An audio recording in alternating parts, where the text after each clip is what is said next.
We now continue. 30 teachers have been fired for sexual misconduct since April. They were given the boot by the Education Labour Relations Council. Their names have also been sent to the Social Development Department. They'll be added to the National Child Protection Register. To find out more, let's talk to Bernice Loxton, Research and Media Manager at the Education Labour Relations Council. So welcome to Pitso on SABC Lihaye. It's always disturbing when reports of sexual misconduct are reported in the education sectors. Can you give types of incidents that occurred of sexual misconduct that was found from the teachers? Good morning, Shanda, and good morning to the viewers. The 30 cases that we reported on are all sexual misconduct cases, and they range from sexual harassment to grooming of learners and sexual assault. Our role is as the ELRC, is to deal with the issues in terms of the contract of employment, as sexual relations with learners is prohibited in the Employment of Educators Act. This is a dismissible offence in terms of the Act. Bernice, let's talk about the term sexual abuse. What is it? Is it rape, or is sexual misconduct or maybe sexual harassment fall under sexual abuse? How is it defined?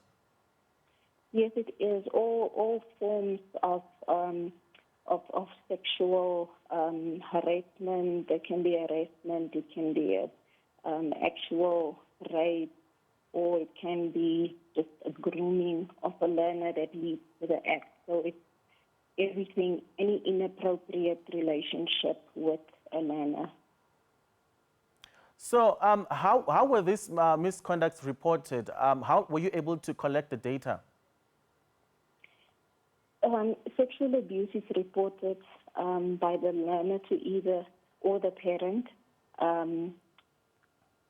to a teacher or to the school principal, who in turn then reports to the Department of Education. And the Department of Education reports these matters to the ELRC to subject the teacher to a disciplinary process. And in your observation, do you think learners at various schools are aware of are they able to define what a sexual misconduct is? Is there awareness to them? Because it could be happening to a lot of young people at school, but they are not really aware that when I'm being touched a certain way, this is a sexual misconduct and I have to report it. I know that there's provision made in the curriculum, but on our side as well, we are planning to intensify our advocacy in working with the SGBs to get the message to schools and particularly to learners so that they are aware of their rights in terms of the constitution of our country. All right, so in the event of statutory rape, which happened when educators forced themselves on the learners, and what point are the police brought in this conversation? Once a rapist or alleged rapist reported by the parent or by the school, it is essential that they also immediately report it to the South African Police Service, as this is a criminal offence. So how are the affected or sexual abuse learners protected, and what's the way forward for them? To ensure where a case of sexual misconduct has been reported to us, to ensure that the learner is not exposed to secondary trauma, the council appoints intermediaries. So these are trained professionals such as social workers, therapists, and psychologists, and they are there to safeguard the interests of the learner and to ensure that there is no contact with the alleged perpetrator. And we always talk about the male teacher abusing sexually a female learner. As an Education Labour Relations Council, have you ever dealt with a situation wherein female or male teachers are sexually abusing male learners? Over the past 3 years, we have only had 2 cases that involve female teachers.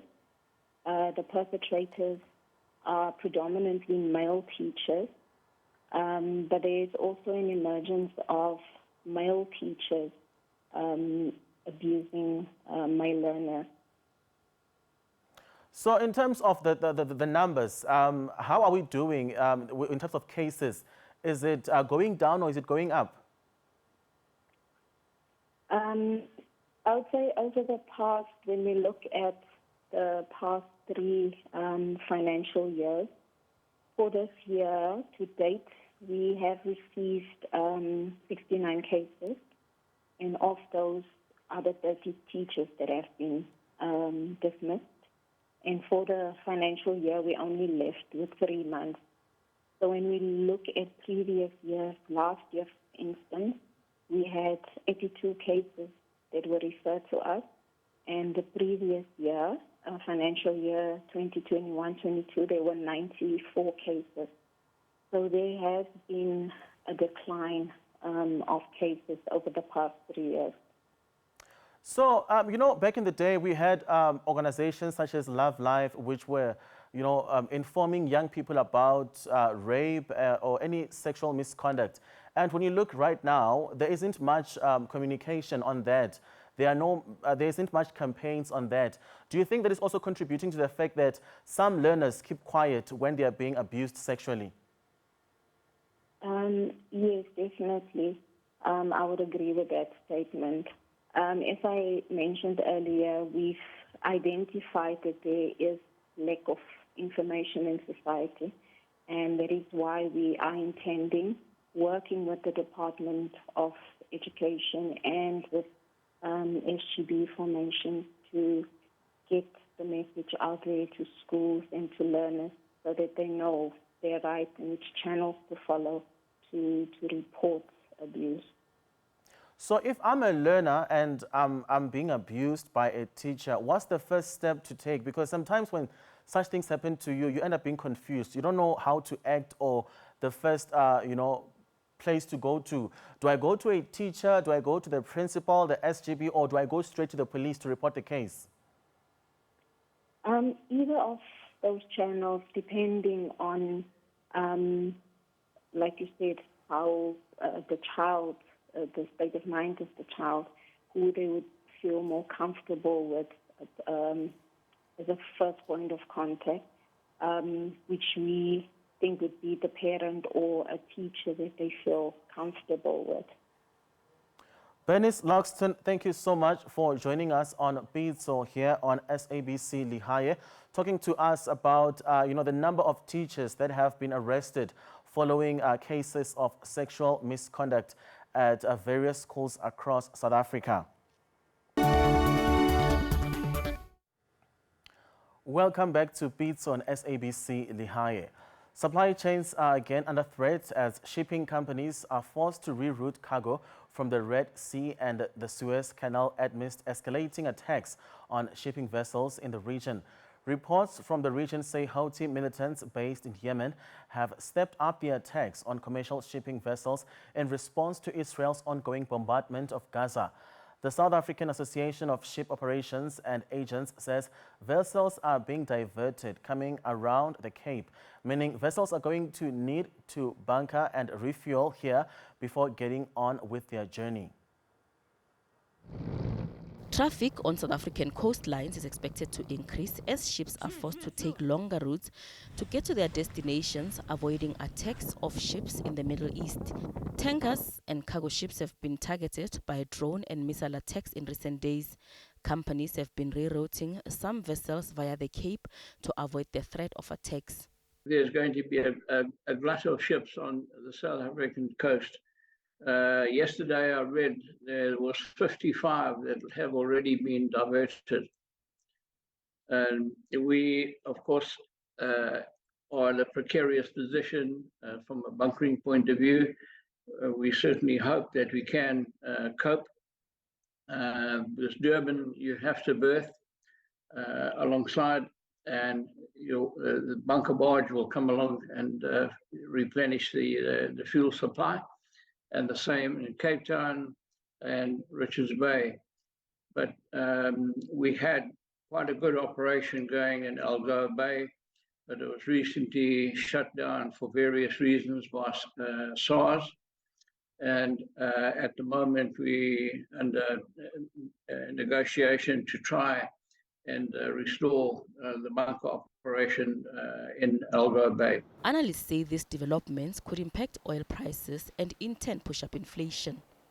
A resurgence in oil prices risks stoking inflationary impulses again, and that could upend some of the outlooks that we have for major central banks going into next year, right? I think having said that, I think the demand side fears, given the still continued slowdown in China and also the expected slowdown in the US economy, I think that places a cap, a limit on just how far higher oil prices can go. So while we could see more immediate or short-term volatility because of these geopolitical conflicts, I think overall from a supply-demand equation, I don't see much more upside for oil prices at this point in time. The South African Association of Ship Operators and Agents says most of the big shipping lines are diverting shipping vessels, fearing that the vessels could be severely damaged in the attacks, protecting lives on board the vessels as well as the commodities being carried. Gloria Sifakomusi, SABC News, Johannesburg. For more on the story, we are now joined by Professor Samson Mampi, an energy expert at the South African National Energy Development Institute. Professor Mampi, thank you so much for joining us and welcome to Pitso on SABC Lihaye. How is this going to affect the energy industry globally? Good afternoon to good morning to you. I can hear you faintly, but I think you asked the question, how is this going to affect the fuel pricing? Was that correct? Yes, basically the energy industry globally, how is this going to affect it? Okay, yeah, so what's going to happen is that globally, the energy industry will then have to respond in terms of the pricing, adjusting the prices for the petroleum resources. Basically, the oil prices, the crude oil prices will start to go up, and once that happens, it will affect the refined petroleum resources prices. I've seen a small jump of about 2%, especially in the European countries, of crude oil prices. That could also come to South Africa, in response to the higher crude oil prices. But I don't expect that the jump will be that much high or much higher than the 2% that we've seen.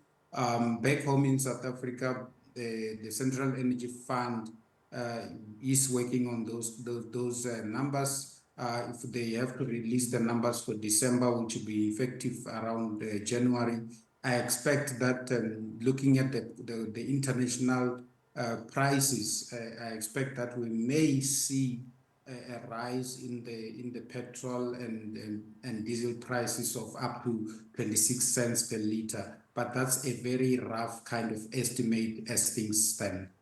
So as South Africa, how dependent are we on external oil and gas supply? I can't hear you again. I don't know. I think there's a problem with the microphone or something. All right, I'll try to raise my voice. I was saying, as a country, Okay. as South Africa, how dependent are we on external oil and gas supply? So as South Africa, we import almost 90% of crude oil into South Africa, and we're a net importer of the refined products because South Africa does not have a lot of refineries around the country. Most of the refineries have closed down. So in terms of the pricing, it also follows the rand-dollar exchange rate. So that's how South Africa is going to be affected in terms of the imports on the crude oil side of things. In terms of the gas, we import most of our gas from Mozambique. About 90% of it comes from Mozambique using the Sasol gas pipeline, and then the rest come from the rest of the world. So the impact on the gas side is not that much massive, but on the crude oil side of things, the impact is going to be quite massive. So when we hear that the import will not longer for now it won't go through the Red Sea, but they will use the African market, which is South Africa. Does South Africa have the capacity to facilitate such? Do we have the capacity as a country? Yeah, so in terms of the African market, we do have capacity to facilitate it. We also have what we call the Africa Free Trade Agreement through the African Union, so we can get some oil from around the African continent. But there are also challenges around that, because the oil around the African continent is mainly it's part of the international trade. So the price may not necessarily change. It will still be affected by what is happening globally. So that becomes kind of a futile exercise in terms of changing from where we're getting the oil the refined oil at the moment, or the crude oil at the moment from Oman, the UAE, India, Saudi Arabia, and as well as Italy in the main. So it is possible that we can look into the African continent to get some of these resources. The other challenge is the instability in the continent as well, obviously. So how long do you think this arrangement will last? And perhaps how are countries in the Middle East affected by this? I just heard the last part of your question. So how long do you think this arrangement will last? Yeah, I can't clearly hear you, unfortunately. All I right. don't know what's the problem with the microphone. Sometimes it's clear, sometimes it's not. All right, let me try that again. I was just trying to, I'll raise my voice. I was trying to understand. Now I can hear you. Yeah, I was trying to get from you, when do you think this will end, this whole crisis? Yeah, because it's affected by the geopolitics and the war that's currently happening around that region. It all boils down to when that particular war will end. Now we've got the war in Ukraine, and then we've got this Israel-Hamas conflict. So depending on when such kind of conflicts come to an end, this will continue to be a problem, which brings in the issue of energy independence. So as South Africa, we need to start looking at energy independence, because we are currently a net importer of the liquid fuels. We need to start looking at the hydrogen economy, for instance. South Africa has got the Hydrogen Society Roadmap that's looking at production of green hydrogen as well as blue hydrogen from various sources within the country. So we need to start upping the game in terms of those particular aspects and try to work towards energy independence as well. Professor Mampi, thank you so much for your time on this issue, and enjoy the rest of your day. Thank you.